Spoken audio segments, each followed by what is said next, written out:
Shpërblimi i Sinmarit. Njeriu, ashtu siç përfshihet nga sëmundje fizike, preket edhe nga sëmundje të shpirtit.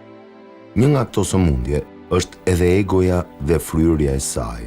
Kjo sëmundje e bën njeriu ta shohë veten mbi të gjithë njerëzit, më i miri i tyre, më i afti. Në Egjipt ka jetuar një pasha, i cili e kishte bërë ligj që kur të citohej emri i tij, të shoqërohej me 4-5 tituj të ndryshëm para. Kur e pyetën pse ishte kaq i fiksuar pas titujve, u përgjigj: sepse titujt janë tableta me të cilat ne mbushim boshtllëqet e vetes. Në Arabinë e lashtë jetonte një inxhinier ndërtimi, i cili quhej Sinmar. Ai shuhej për ndërtimin e pallateve për shtresën elitare të vendit. Një herë, mbreti i rajonit Hira, Numani, i kërkoi të ndërtojë një pallat dhe rezidencë për të. Si inxhinier Sinmari, ashtu edhe mbreti Numan, vuanin nga egoja e tyre e fryrë. Teksa ndërtonte pallatin e mbretit, Sinmar shinte që bashkë me pallatin fryhej dhe rritej egoja e tij. Në fundit, edhe pse paratë e mbretit, ishte ai që e kishte dizenjuar edhe mbikëqyrte punimet. Pallati që do të ndërtohej ishte fryt i aftësive të tij arkitekturore.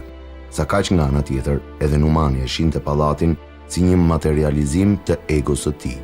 Sa më madhështor pallati, aq më madhështore ishte edhe egoja e tij. Në fundit, pallati ishte i tij dhe ndërtohej me paratë e veta. Pasi përfundoi pallati, Sinmar priste që mbreti t'i kërkoi që tek hyrja e pallatit të vendos emrin e tij. I takonte aq pak për atë mrekulli që kishte bërë. Por mbreti as që e kishte në mendje diçka të tillë. Ai vendosi emrin e vet tek porta kryesore.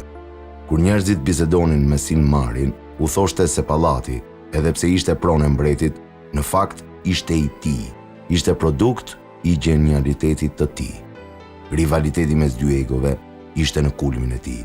Edhe pse Sinmar mundohej t'i mbushte mendjen njerëzve se pallati mbretëror ishte i tij, ata e injoronin, duke i thënë se pallati ishte i atij që i jepte para. I natosur nga kjo edhe nga fakti që mbreti nuk ja kishte vënë emrin tek porta hyrëse, Sinmar deklaron se do të ndërtonte një pallat më madhështor se ai i mbretit dhe se do të vinte emrin e tij tek porta e pallatit. Mirë po diçka e tillë cënonte në mënyrë të drejt egon e mbretit, i cili deklaroi se do e burgoste menjëherë nëse Sinmari do të ndërmerte një hap të tillë. I zënë gusht, Sinmar deklaroi para njerëzve: në fakt, unë jam ai që e kam në dorë mbretin dhe pallatin e tij madhështor.